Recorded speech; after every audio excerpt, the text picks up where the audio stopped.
are altogether become filthy. There is none that doeth good, no, not one.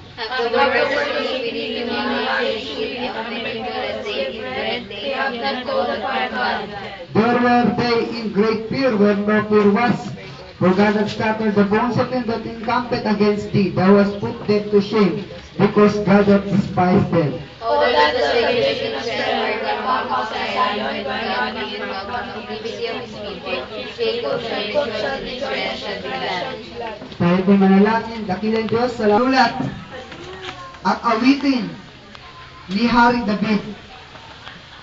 Ipinapakita sa talatang ito kung paano ang mga tao ay nagpapakita ng kanilang pagnanais na maging matalino sa sarili nilang kaisipan. Pagnanais na may tanyag ang kanilang pangalan sa sarili nilang kakayanan. Pagnanais na sila ay mas migit na makilala kaysa kilalanin ang Diyos na lumikha ng lahat ng bagay. At sa kapanahunan natin, makikita natin hindi man nila bigkasin sa kanilang mga bibig that there is no God, but still you will see in their life that they deny the reality about God. And as what the Bible says in verse 1, the fool has said in his heart, and makikita natin mga kapatid hindi ito lamang pinag-uusapan sa pagbigkas ng mga tao na walang Diyos. Hindi lamang pinag-uusapan dito mga kapatid, yung physical na pagbibitaw ng mga tao ng salita na walang Diyos. But in their heart, makikita natin that they don't believe that there is a real God.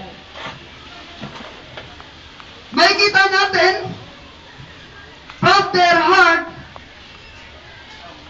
sabi nga nagsasalita, kung ano ang laman ng iyong puso, yun ka. Kung ano ang laman ng iyong puso, yun ang iyong bibigkasin, yun ang iyong gagawin, yun ang mamamatawi at makikita sa iyong buhay. At dito makikita po natin mga kapatid, masasabi natin na sa kapanahunan natin mga kapatid, although lahat ay nagdiriwang because of Christ's birth, but not all ay talagang nakakaunawa patungkol sa Diyos. Ang sabi ng Biblia, the fool hath said in his heart, there is no God. Sinabi ng kanyang bangbang, walang Diyos. Kapag ikaw ay walang handa, during Noche Buena time, sasabihin ng tao, walang Diyos. Ang Pasko ay para lamang sa mayayaman. Ang Pasko ay para lamang sa mga taong may pera. Pero sa amin, kagaya namin mahirap, walang Diyos. Dahil wala kaming handa, wala kaming pang Noche Buena, wala kaming regalo, wala kaming na anumang bagay sa aming habag, sa aming labesa. Kaya masasabi ko na walang Diyos. Pero, kung ating pakakaisipin mga kapatid, it is better to celebrate the birth of our Lord Jesus Christ with nothing than to celebrate His birth with something and forget the reality of His birth. Diba? Mas mainam na ikaw ay mag-celebrate kahit wala kang handa, kahit wala kang regalong natanggap, at least kilala mo yung Diyos, at least alam mo kung sino yung tunay na Diyos, at least alam mo yung dahilan ng pagdiriwang ng mga tao, alam mo kung anong reason kung bakit naparito si Jesus Christ upang magbigay sa atin ng kaligtasan. At kahit man dumating sa punto na makita natin na tayo ay ginapos o kapusin, masasabi pa rin natin nandyan ang Diyos.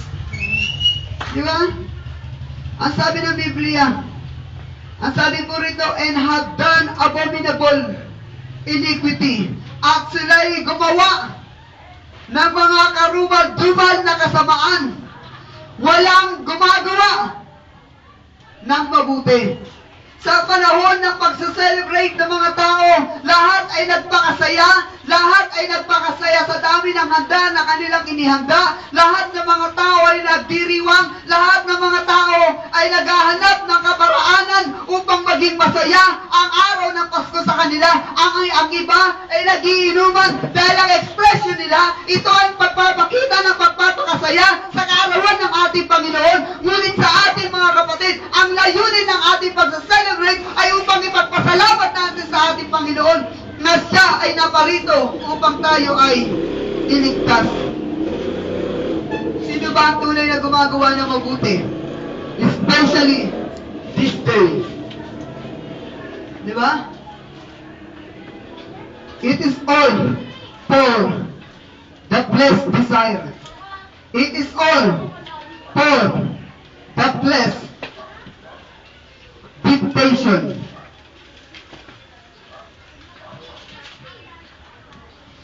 Lahat ng yan sa idinidikta. Kaya mga makikita mo, naalala ko yung kanta, malamig ang simoy ng hangin, ay saya ng bawat tahanan.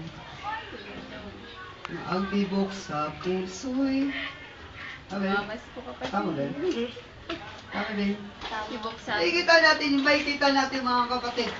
Nararamdaman ng mga tao, ko, siguro, nung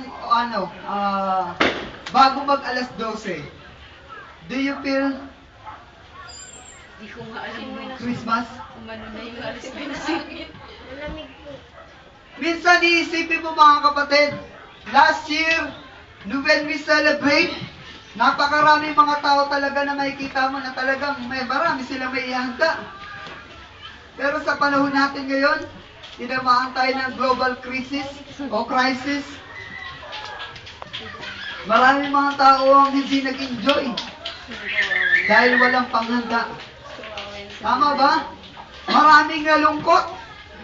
Dati-rati, nung ako ay namasko, umaabot sa 1,000 ang pera ko. Ngayon, tansan na lang. Diba? Dati-rati. Diba? Pag pumunta ako sa ninong ko, sa ninang ko, binibigyan ako ng pera. Ngayon, hindi na ako binibigyan kasi lolo na ako. Naka-Jedi na po. Nung ka na eh, matanda. Yan, so makikita natin, hindi nababase sa dami ng pera, Spencer. Hindi nababase sa dami ng handa. Hindi nababase sa ganda ng regalo. Ang Christmas po ay nababase sa ating mga puso dahil tayong mga tao ay makasalanan. Kinakailangan nating magkaroon ng